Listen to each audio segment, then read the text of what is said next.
Agora é o Evangelho de Jesus. E eu espero que fique tudo lindo, fique tudo na luz, assim como eu lerei para nós em Efésios, no capítulo 5, do verso 1 até o verso 10. E eu quero falar sobre a vida dos filhos da luz. Repita comigo, aí onde você está, em qualquer lugar da terra.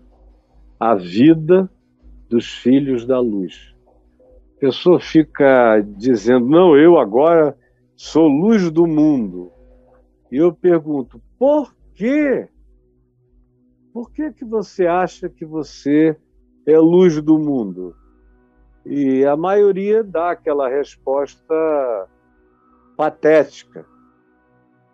Porque eu deixei a minha religião antiga, que era cheia de idolatria, ou eu parei de frequentar um grupo que era de uma origem religiosa não ocidental, não europeia, não reformada, não católica, não cristã ocidental.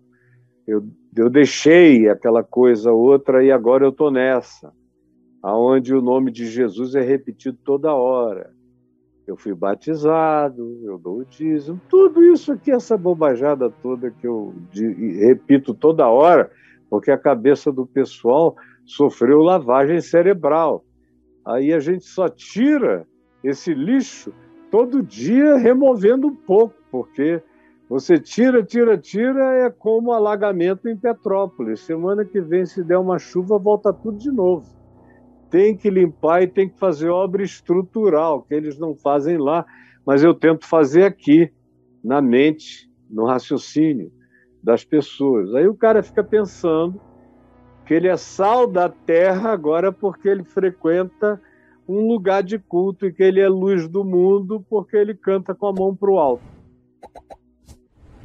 Mas isso é só teatro, não tem nada a ver com o que Jesus ensinou. Jesus, por exemplo, disse, para quem quiser saber, que são os nossos olhos, que são a lâmpada, que são a projeção, o projetor da nossa luz. É o nosso olhar, não é o olho, não é o globo ocular, é o olhar, é a interpretação, é o que você tem na mente, são os códigos da fonte de Cristo, da mente de Cristo, é o código essencial, é o código da base, da estrutura, da lógica do seu ser, que foi alterada quando você absorveu o sentido, o significado, os valores, os princípios, as práticas, o modo de ser do Evangelho, que é o modo de ser de Jesus. E você aprendeu a praticar o ensino de Jesus, vendo como Jesus, que é a palavra encarnada, que é o Evangelho encarnado, praticou o Evangelho. Ele não ensinou o Evangelho para os outros. Ele viveu o Evangelho que ele ensinava, ele praticou a mesma coisa. Eu aprendo com ele essa prática. E tanto mais quanto eu vá aprendendo, mais ela vai se transformando num processo mental. Ela vai virando uma confiança, ela vai virando um olhar, ela vai virando uma certeza, ela vai me virando paz, ela vai se transformando em capacidade de me deitar de costas nas mãos de Deus, de me entregar a Ele na vida sem medo. Aí você começa a ser luz. é quando o que tem dentro de você reflete através do seu olhar, da sua interpretação, da sua projeção, daquilo que você ilumina quando vê e daquilo que você traz para dentro de você como luz para o seu coração, como verdade, como amor, como justiça, como bondade. É isso que é luz em mim. É isso que Paulo me diz e diz a você. Sede imitadores. Ele antes diz, sede uns para com os outros, vocês uns para com os outros, o quê? Benignos, compassivos, perdoando-vos uns aos outros, como também Deus em Cristo vos perdoou. Perdoa as nossas faltas, nós perdoamos os nossos, assim como nós perdoamos os nossos adversários.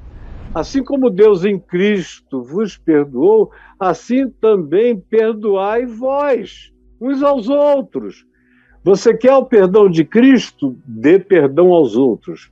Não dá perdão aos outros? Não peça perdão de Cristo. Sede, portanto, imitadores de Deus em Cristo, como filhos.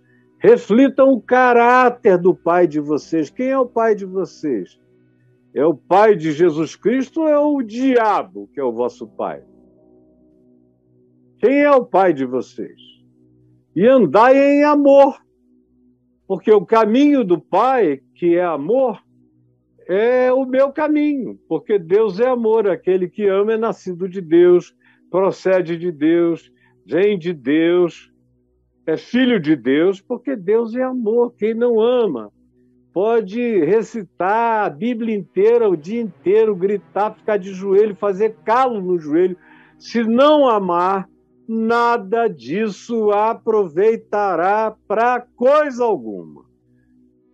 Amai, como Cristo vos amou, do mesmo modo, com a mesma graça, com a mesma paciência, com o mesmo perdão, amai a todos, a começar dos da sua própria casa, da sua mulher, dos seus filhos, dos seus pais, daqueles que mesmo hostilizando você, você possa não gostar, não ter afinidade com eles, mas amor é outra coisa, é uma atitude, é um olhar, é o meu modo de ser, apesar dele, apesar de tudo dele ou dela contra mim, é um problema dele, ele não vai me mudar, ele não vai me enfeiar porque ele resolveu se tornar horroroso.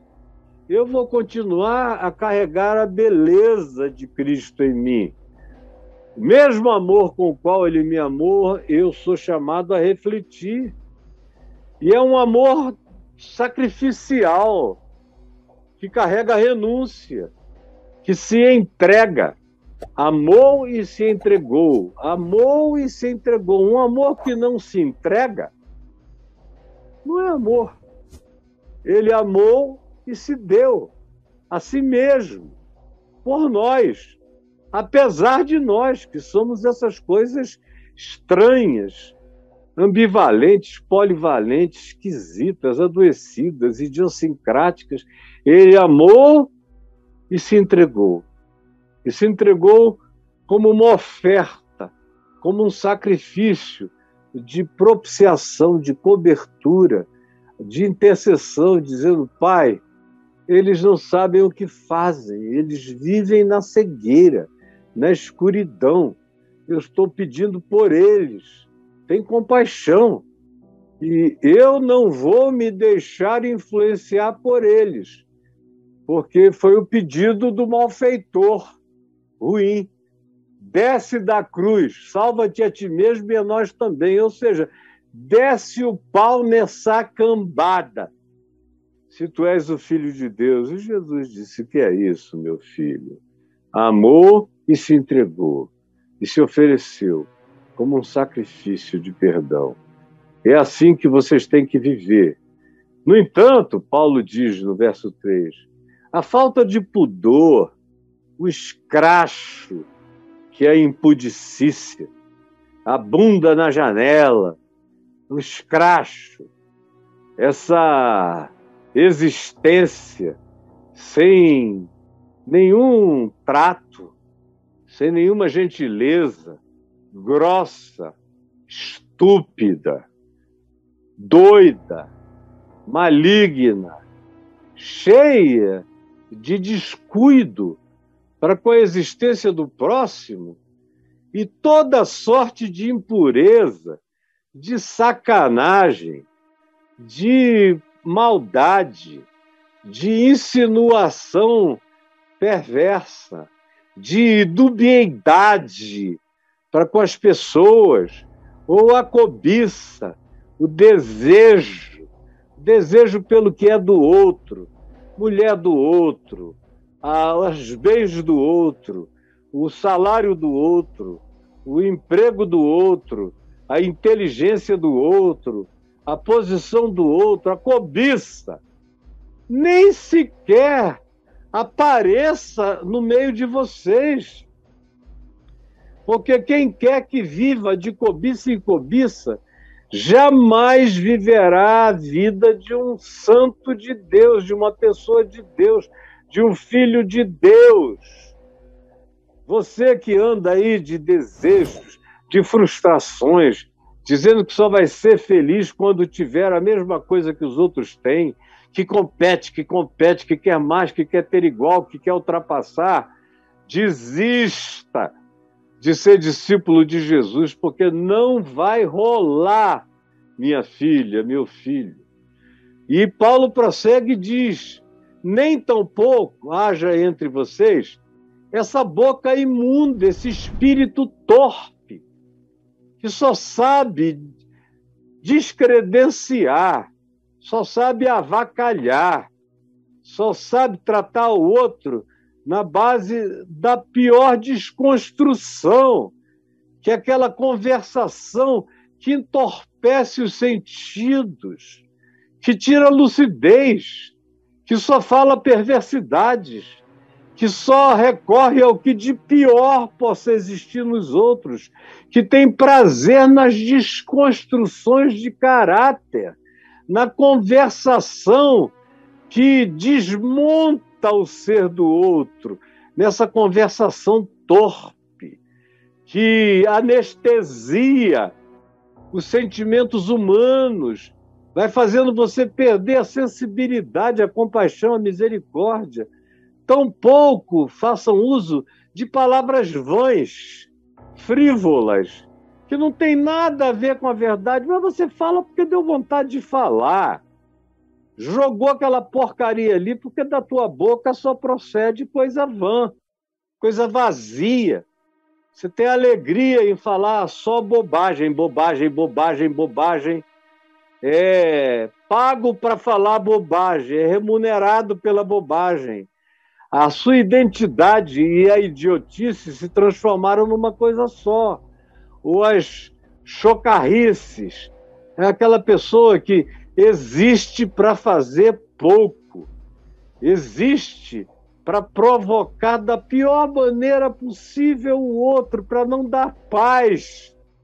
Está cheio de gente assim, que se não existir provocando chocarrice na vida do outro, deixando o outro com vergonha, desconfortável, zangado, com raiva, sem lugar confortável para estar, o cara não se sente bem se não fizer isso. Está cheio de gente me ouvindo aqui que é assim. E coisas desse tipo, todas inconvenientes. Antes, pelo contrário, vivam com gratidão, com ações de graças, com conversas boas, com aquilo que edifica a mente, que ilustra os sentidos, que faz o outro melhorar, que traz entendimento, que traz sabedoria, que traz graça, que traz perdão, que muda o tema da chocarrice para alguma coisa edificante e que tem como expressão melhor do ser a gratidão. Sabei, pois isto, preste atenção, 2 pontos, preste atenção. Nenhum incontinente, esse cara que diz, eu faço isso porque eu não me seguro. Não adianta pedir para eu não me segurar, porque eu não me seguro. No calor da hora eu falo qualquer coisa, eu digo qualquer besteira, eu falo em qualquer um. Esse aí não conheceu o amor de Deus, não conheceu o Espírito Santo, o fruto do Espírito Santo, além de amor, de justiça, disso tudo, termina dizendo que é domínio próprio, mansidão e domínio próprio. E não a incontinência, que é a pessoa velha entende o que eu estou dizendo. Você chega numa certa idade, como Jean-Paul Sartre falou, já com 60 e tantos anos, quase 70, ele entrou num estado de incontinência fecal e urinária. Tinha que usar um fraldão. Era um grande filósofo, um grande pensador. E aí alguém, numa entrevista, perguntou, como é que você está se sentindo velho? Aí ele falou, muito mais humilde, porque eu estou aqui te dando essa entrevista, mas quando você for embora eu vou sair correndo para o banheiro, porque eu estou cheio de cocô entre as pernas na fralda. E o meu fraldão está cheio de xixi, porque eu não consigo mais me segurar. Isso é incontinência, uma incontinência natural, orgânica, compreensível, admissível. Não tem nada demais. Chega uma certa idade em que muita gente entra nesse estado de incontinência. Mas tem gente que diz, não, eu não consigo. Se eu der a primeira golada, eu vou beber o barril inteiro. É um incontinente. É um cara que não sabe a hora de bater continência e dizer aqui é o limite. De respeitar os limites. Não, eu não posso ver uma mulher gostosa que eu parto para as cabeças e vou comer. Esse é o incontinente. Como eu vejo aí um monte de homens que casaram segunda vez com mulheres que já tinham filhos e filhas formados. Quanto homem vem falar comigo me dizendo, cara, eu sinto um desejo, um tesão na minha enteada maluco. Se eu pudesse, eu comeria ela. E tem uns que pegam. É a incontinência. É a mesma coisa com palavras. O sujeito diz, eu quis me controlar, mas eu não me segurei e falei tudo aquilo e não adianta. Tantas vezes quanto a mesma coisa aconteça, vocês vão ver de mim o mesmo comportamento. Por quê? Por causa da incontinência. Ele faz xixi na ceia. Ele é essa pessoa imprevisível. E tem gente que ainda acha que é normal. Não, ele é assim mesmo. É o temperamento dele imprevisível. Porcaria nenhuma, ele é um doente que não quer se tratar. É uma criançola que nunca saiu dos 2 anos, que chupa chupeta, faz xixi, cocô na calça e não quer crescer, não quer virar gente. Portanto, a incontinência produz todas essas coisas. E Paulo diz, nenhum incontinente ou impuro, que é aquela incontinência da impureza que eu já falei agora. Eu não me seguro, eu vou lá e faço. Eu tasco a mão, eu pego mesmo. Eu não quero nem saber. Ou o avarento, que pode ter para si e para mais alguém, mas não dá. Vai trabalhar, vagabundo. Não dou não, o dinheiro é meu. E está achando que está fazendo alguma coisa vantajosa. Mas Paulo diz que a avareza é idolatria. O sujeito não tem nenhum santinho de estimação, de gesso, de pau, de pedra, nenhum pai de... nenhum preto velho, nenhuma Iemanjá, não tem nada. Que os religiosos de interpretação materialista da idolatria possam acusá-lo de ser assim. Mas ele é avarento, que a pior de todas as idolatrias é o amor ao dinheiro, que é a raiz de todos os males. É idolatria. Nenhum desses, Paulo diz, tem herança no reino de Cristo e de Deus. Não tem nada te esperando depois da morte. Nada, cara. Nada. Quando você morrer, você morreu. Apagou, acabou. A luz apagou para sempre. Você foi só uma máquina solar descontrolada. Foi um robô com defeito, que alimentou seu próprio defeito com o prazer da sua loucura. Quando acabar, para você, acabou tudo, já era. Não há herança esperando no reino dos céus de Deus e de Cristo por você. Ninguém vos engane, portanto, com palavras falsas, dizendo que você pode ser assim e ser de Deus. Mentira! Porque por estas coisas que você trata com naturalidade, com normalidade, que você acha que é um direito adquirido, porque você é um filho de Deus, isso faz parte da sua autoridade sobre os demais homens, que é o que vem sendo ensinado hoje em dia. Eu tenho visto pastor aí na internet que abre a Bíblia, os caras não pregam, eles falam palavrão 1 hora sem parar, só palavrão um atrás do outro.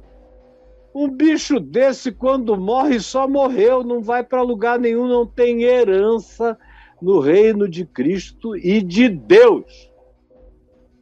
Portanto, ninguém vos engane dizendo que é diferente, porque por estas coisas vem a ira de Deus sobre os filhos da desobediência, que estão aqui ouvindo o que é palavra, o que Deus quer de nós, como um ser humano deve viver, deve tratar a si mesmo e ao próximo, a natureza e a vida, mas contra tudo que sabe, vive de maneira antagônica e perversa, chamando para si a ira de Deus. É um cara que passou pela terra provocando ira em anjos e ira no coração daquele que é amor. Porque até o amor de Deus experimenta aquela ira da tristeza, de ver como é que alguém que teve tudo, que foi feito à imagem e semelhança dele, dotado de razão, de racionalidade, de consciência, de sensibilidade, escolheu matar todas as sensibilidades do ser e viver como um tosco, como um ogro, sem nenhum tipo de sentimento que se pareça sequer de longe com aquilo que deveria habitar qualquer filho de Deus, porque se tornaram filhos da desobediência. Portanto, não sejais participantes, não se solidarizem com isso, não aprendam isso, não repitam isso, não fiquem assim. E hoje em dia eu vejo pessoas que entram para as religiões e antes de entrarem eram pessoas mais humanas, mais legais, mais generosas, mais simpáticas, mais inclusivas, tinham mais amigos, eram mais graciosas, eram mais humanas, eram mais bondosas.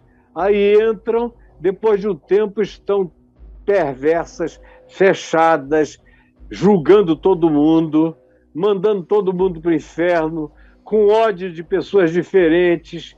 Se pudessem, matariam, só não matam porque seriam presos, mas têm ódio bastante no coração para praticarem as maldades das naturezas mais impensáveis.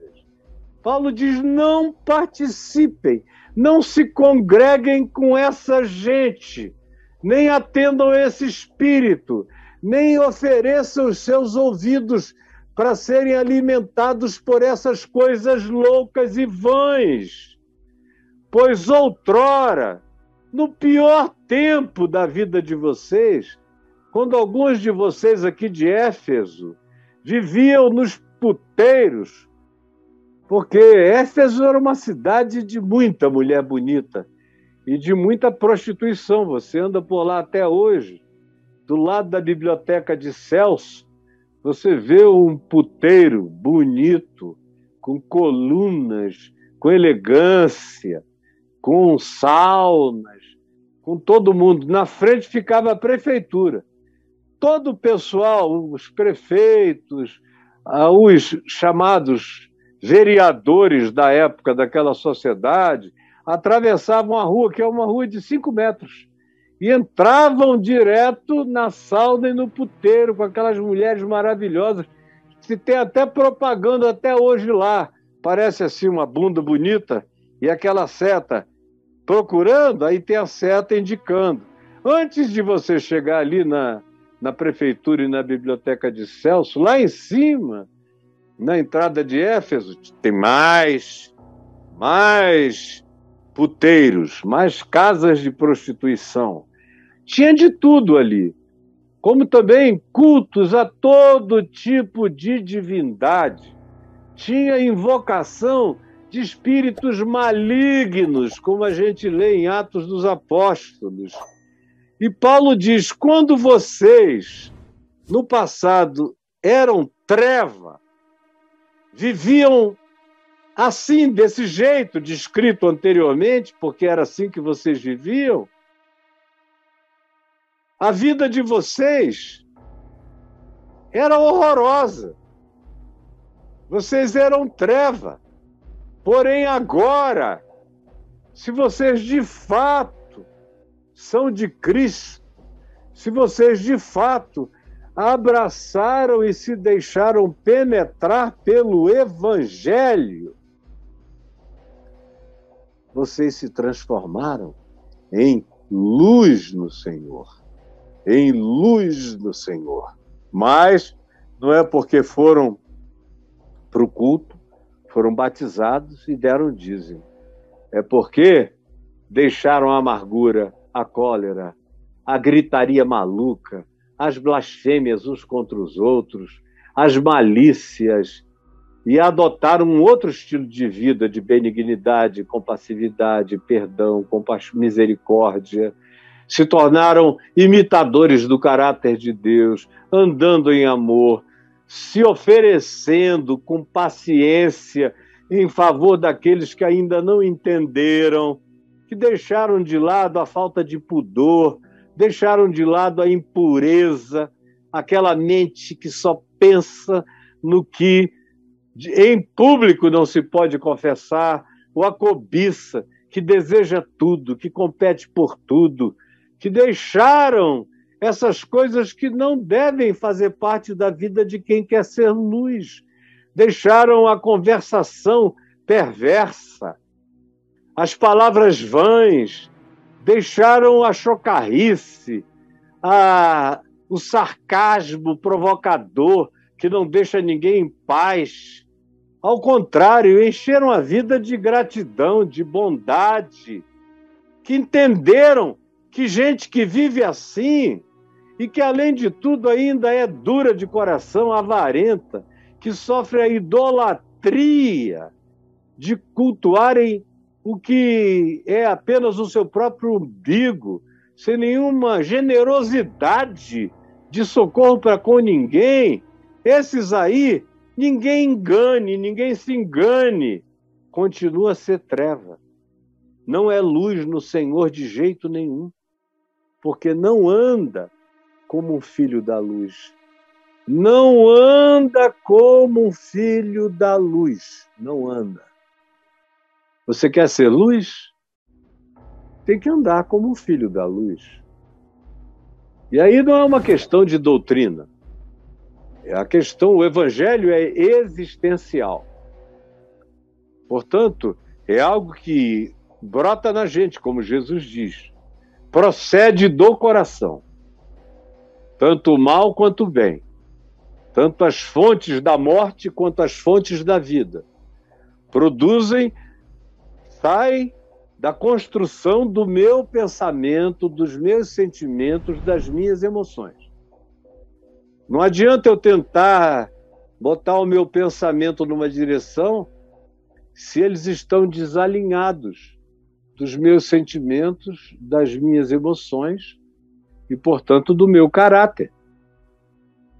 Eu só consigo ser uma pessoa inteira e integral quando o meu caráter é fruto das decisões da minha mente, que vão fabricando um caráter cada dia mais parecido com as minhas escolhas para o bem. Se na mente eu alimento aquilo que não é luz de Deus, que não é amor de Deus, mas é o que trabalha em estado de recorrência crônica em mim, meu caráter vai apodrecer. Os meus sentimentos serão todos ruins e as minhas emoções serão todas corrompidas. E por mais que eu faça esforço, de vez em quando, para ser obediente ao que eu aprendi, não vai acontecer. Porque se eu não alinhar pensamento, caráter, emoção e sentimento num eixo único, que busque ser retilíneo em mim, a minha vida nunca encontrará esse foco de luz. Nunca emanará essa luz. E quando eu digo emanar, eu não estou dizendo que é alguma coisa que os outros só observam pelo comportamento da gente, pelas coisas corretinhas que a gente fala, não.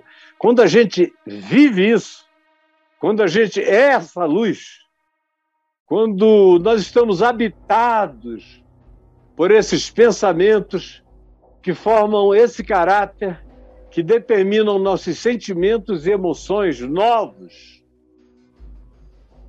isso emana. Anjos vêm. Eu sei que vivendo assim, e eu busco viver assim, e pela misericórdia de Deus eu estou falando com temor e tremor, na presença de Deus e de demônios. Portanto, eu estou aqui em estado de vulnerabilização absoluta no que eu vou dizer. Eu sei que eu vivo assim. Minha mulher dá testemunho disso, meus filhos, meus netos, os que trabalham comigo, que eu sou uma pessoa que vive assim.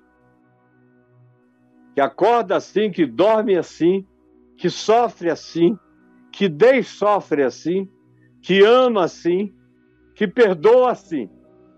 Aí eu sei que a minha vida ensina sabedoria, graça, perdão, misericórdia de Deus, gera perplexidade em anjos, que não entendem como é que um animal mamífero pode conseguir viver uma vida que carregue a semelhança, cada dia mais e mais intensa, e mais afinada, e mais no diapasão do Filho de Deus, de Cristo Jesus, segundo o Evangelho.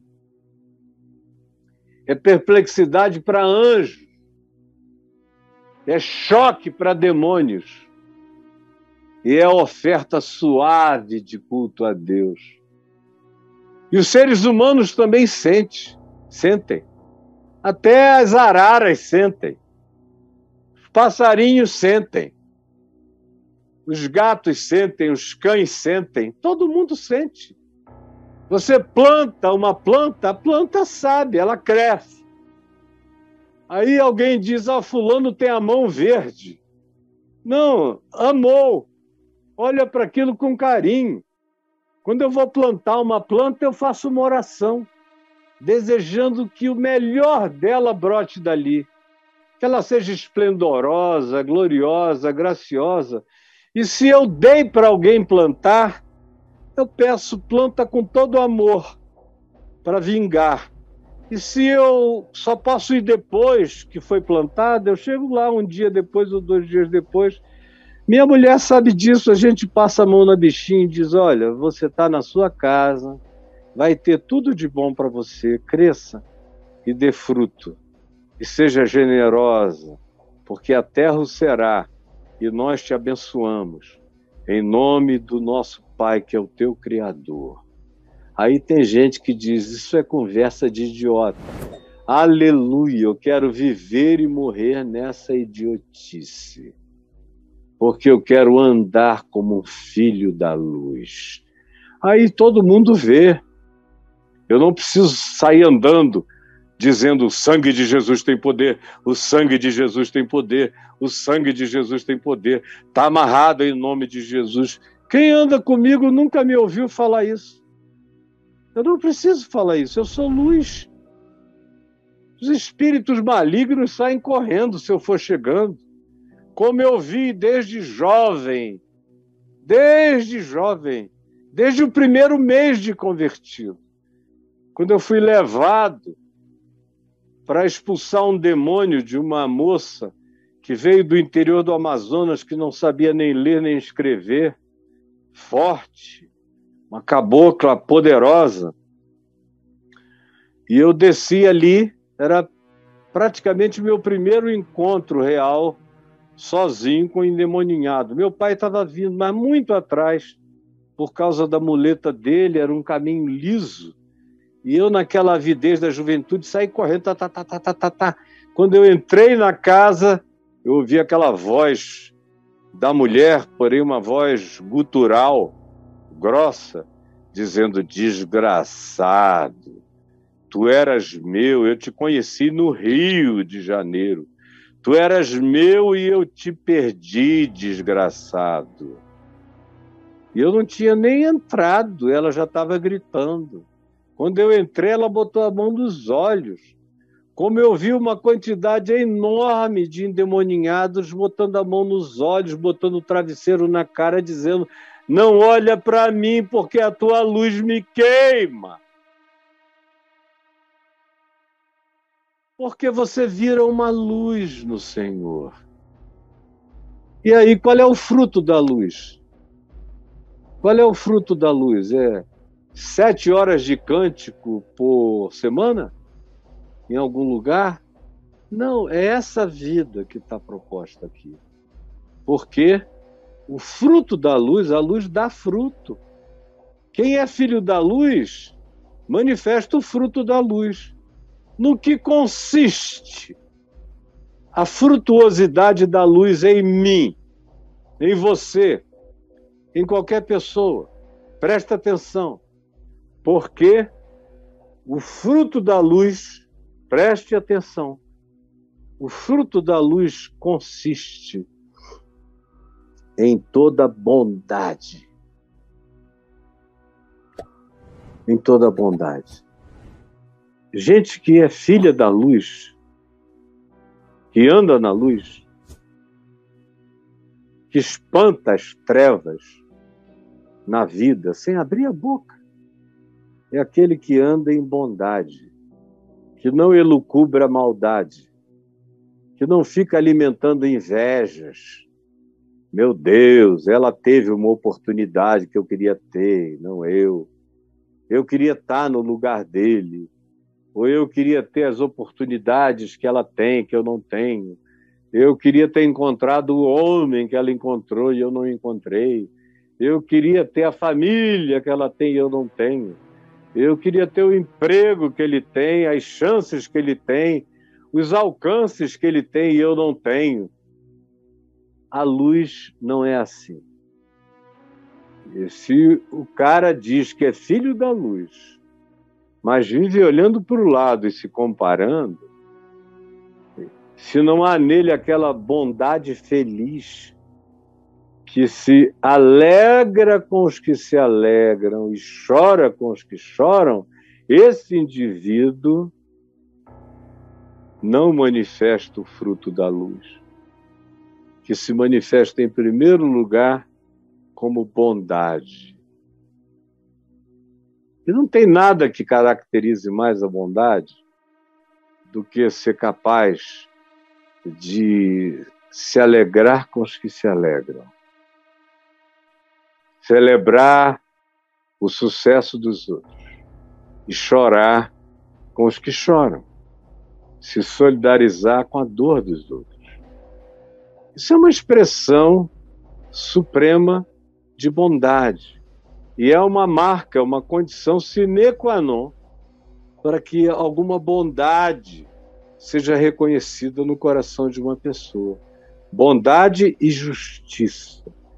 Não existe nenhum filho da luz que viva tranquilo no meio de tanta injustiça. Ele tem para esbanjar. Não, Deus me abençoou. Por isso o meu relógio é Rolex e o teu é um Roscoff ali da esquina. Deus me abençoou, por isso as minhas roupas são de grife e as tuas são de estopa. Deus me abençoou, por isso eu vivo numa mansão e você vive num casebre, numa choupana. Deus me abençoou, por isso a minha água é pura e a tua é saloba. Deus me abençoou, glória a Deus. Aleluia!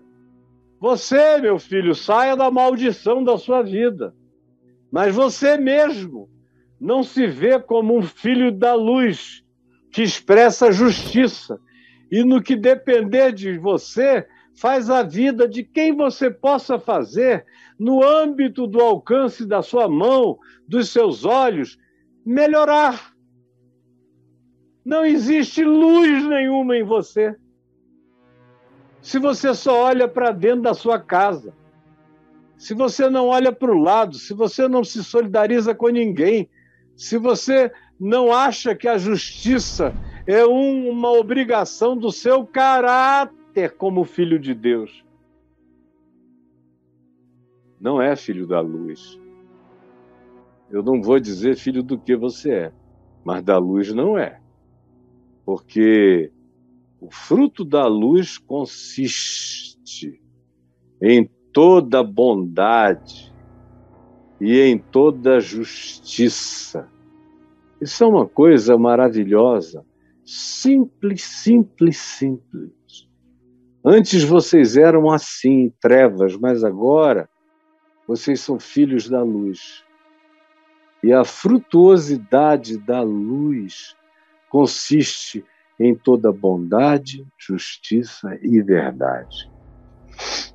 Mentira. Mentira. O cara mente. Aí diz, não, mas eu aumentei para a glória de Deus. O cara vai dar um testemunho numa igreja. Você conhece a história dele. Você sabe que nunca foi daquele jeito. Aí depois ele te vê, sabe que você sabe tudo. Aí diz, olha, meu irmão, desculpa, eu falei isso, foi para a glória de Deus.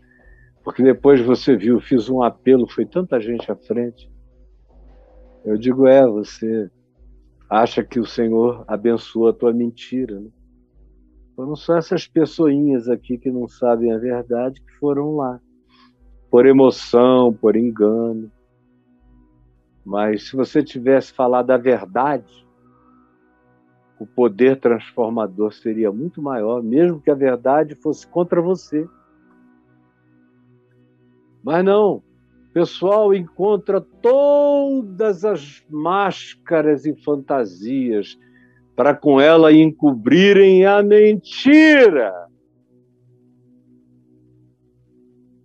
Para com ela encobrirem a mentira. Me diga, se a verdade não é algo que eu falo narrando algo, porque tem gente que não chega a mentir. Eles só fazem de uma coisa se transformar em 20. Só tinha uma, mas eles dizem que foram 20. Aconteceu uma coisa parecida, mas eles fazem aquilo virar uma Shekinah, uma glória, que ninguém viu, quem quer que tenha estado lá. Aí é tudo para a glória de Deus. Ou então, É mentira para dizer, para eu adiantar o processo, para que eles me vissem logo de uma maneira boa. Eu menti, eu contei o que não aconteceu, mas logo, logo estava todo mundo gostando de mim ali. E aí isso vai deformando o teu caráter, vai mudando os teus códigos de pensamento. Chega uma hora que a pessoa não sabe mais não inventar. Não sabe mais não mentir. Não sabe mais contar os fatos como os fatos de fato são e foram. E aí entra nesse processo de adulteração do pensamento, o que implica em adulteração do caráter, o que vai transformar emoções e sentimentos em significações também adulteradas dentro de você. Pelo amor de Deus, é tudo tão simples de entender, é a psicologia mais explícita, mais confrontacional, e é absolutamente psicologia da verdade de Deus, do Evangelho, do confronto neutético, apresentando a verdade. Então, o fruto da luz consiste de toda bondade, justiça e verdade. E aí você experimenta uma vida que é agradável a Deus. Agradável. Esse é o meu filho amado, em quem eu tenho muito prazer. Tua vida passa a ser um prazer aos céus, um deleite a anjos, um pânico para demônios. Quando você vive assim, não precisa gritar, não precisa fazer nada. Uma pessoa sensível olha e diz, meu Deus, que aura é essa? Porque emana uma aura mesmo, uma aura. E tem gente que tem emanação de aura de trevas. Assim como gente muito doente emana a aura da enfermidade. E pessoas espiritualmente extremamente saudáveis, até quando estão doentes, emanam aquela luz da glória de Deus que deixa céus e terras em estado de perplexidade. E você experimenta o que é agradável ao Senhor na sua vida. Cada passo é um culto. Portanto, não sejais cúmplices nas obras infrutíferas das trevas, antes reprovai-as na vida de vocês, não é acusando os outros, é na vida de vocês não dando espaço a elas. Porque o que eles, os que não entenderam isso até hoje, fazem, às vezes em oculto, não querendo que os outros vejam, só referir já é vergonha absoluta. Mas vocês foram salvos disso, para provarem o que seja agradável ao Senhor. Aleluia. Jesus, eu peço que essa palavra que se estendeu até aqui tenha feito bem a quem abriu o coração, a mente, os sentimentos e as emoções para acolhê-la. É o que eu te imploro, em nome de Jesus. Amém e amém.